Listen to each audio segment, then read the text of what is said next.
Subscribe کیجئے Islamic پیغامات YouTube channel کو اور بیل آئیکن پر ضرور کلک کریں تاکہ اس طرح کی اسلامک نئی ویڈیوز آپ تک فوراً پہنچ جائے۔ جزاک اللہ، شکریہ۔ السلام علیکم ورحمۃ اللہ وبرکاتہ۔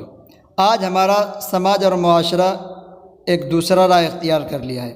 لوگ اچھے خاصے ہونے کے باوجود بھی بھیک مانگتا ہے، اور بھیک مانگنے کو انہوں نے پیشہ بنا لیا ہے۔ جس طرح ایک عام انسان صبح سے لے کر شام تک اپنی تجارت اور کاروبار میں مشغول رہتے ہیں، اسی طرح ہمارے معاشرے کے بعض افراد ایسے ہیں جو صبح سے لے کر شام تک رکشے اور ٹھیلے پر بیٹھ کر مائک لگا کر نعت قوالی، کوئی دھن وغیرہ بجا کر شہروں قریوں میں بجا کر بھیک مانگتے ہیں اور لوگ اس کو دیتے ہیں۔ کیا اس کا اس طرح فعل درست ہے؟ یہ کرنا، بھیک مانگنا اس کا جائز ہے؟ اور ہمارا ان کو بھیک دینا کیسا ہے؟ اور اس طرح کے ایک دو اور مسائل ہیں جو ہمارے سماج اور معاشرہ میں عام ہوتا جا رہا ہے اور لوگ اس سلسلے میں لاپرواہی برت رہے ہیں۔ ہمیں چاہیے کہ اس طرح کے مسائل پر غور و فکر کریں۔ دارالعلوم دیوبند کے دارالفتہ سے اس سلسلے میں کچھ سوال کیے گئے ہیں اور دارالفتہ کی طرف سے اس کا جواب دیا گیا ہے۔ میں آپ کے سامنے سوال بھی پڑھ کر سنا رہا ہوں اور جواب بھی پڑھ کر سنا رہا ہوں، سماعت فرمائے۔ عنوان قائم کیا گیا ہے: کیا پیشے کے طور پر بھیک مانگنا جائز ہے؟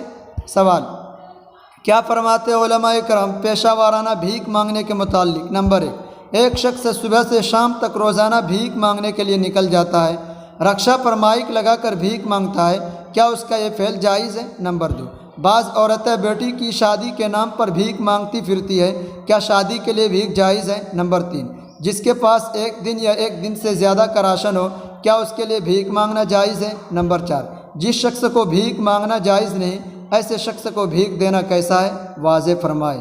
یہ دارالفتہ سے سوال کیا گیا ہے اور جواب یہ ہے، جواب سماعت فرمائے۔ نمبر 1، جن لوگوں نے بھیک مانگنے کا پیشہ اختیار کر رکھا ہے، ضرورت ہو یا نہ ہو مگر اپنے پیشے کی وجہ سے بھیک مانگتے رہتے ہیں، ایسے لوگوں کے بارے میں سخت وعید آئی ہے کہ قیامت کے دن اس حال میں اٹھائے جائیں گے کہ ان کے چہروں پر گوشت نہ ہوگا، صرف ہڈیاں ہی ہڈیاں ہوگی، یعنی ذلیل ہو کر اٹھائے جائیں گے۔ رکشہ پر مائک لگا کر صبح سے شام تک بھیک مانگنا جائز نہیں۔ ایسے لوگ مسکین محتاج نہیں۔ لیس المسکین الذی تردہ اللقمۃ واللقمتان۔ نمبر 2، عورتوں کا بیٹی کی شادی کے نام پر بھیک مانگنا بھی جائز نہیں۔ اگر وہ غریب ہے تو اسے چاہیے کہ کسی اپنے جیسے غریب گھرانے میں رشتہ کرے، شادی کے لیے دوسروں کے سامنے ہاتھ پھیلانے کی ضرورت نہیں۔ نمبر 3، جس شخص کے پاس ایک دو دن کھانے کا بھی سہارا ہے، اسے بھیک مانگنا اور دستے سوال دراز کرنا جائز نہیں۔ جو شخص اللہ کو چھوڑ کر دوسروں سے مانگتا رہتا ہے تو اس پر ایسا وبال اللہ کی طرف سے آتا ہے کہ زندگی بھر دوسروں سے مانگتا ہی رہتا ہے، اس کی ہوس کبھی پوری نہیں ہوتی۔ نمبر 4، اگر آپ کو اس کے غریب و محتاج ہونے پر شرح صدر نہیں ہے تو آپ ایسے پیشہ وروں کو نہ دیں۔ ایسا شخص جس کے بارے میں آپ کو اعتماد ہو کہ واقعی محتاج ہے، اس کے یہاں فاقہ ہوتا رہتا ہے اور اس کے چہرہ سے بھی فاقے کی علامت ظاہر ہوتی ہے، اسے دینا چاہیے۔ تعرفهم بسیماهم لا يسألون الناس الحافا۔ یہ دارالفتہ کا سوال و جواب میں آپ حضرات کے سامنے پڑھ کر سنا دیا ہوں۔ اگر آپ بھی چاہتے ہیں کہ ہمارا پیسہ صحیح مصرف میں خرچ ہو تو ہمیں چاہیے کہ اس طرح کے لوگوں پر تحقیق کریں، اس طرح کے لوگوں کی جائزہ لیں، کیا یہ صحیح معنی میں واقعی یہ بھکاری ہے؟ بھکاری اگر ہے تو اس کو دینا چاہیے، اور اگر نہیں ہے تو ہمیں اس طرح کے لوگوں سے بچنا چاہیے اور اس کو سمجھانا بجھانا چاہیے کہ اس طرح کے کام نہیں کیا کرتے، آپ اچھے لوگ ہیں، آپ تجارت کر سکتے ہیں، سمجھائیے، اور اگر وقت پڑے تو ڈانٹ ڈپٹ بھی کریں۔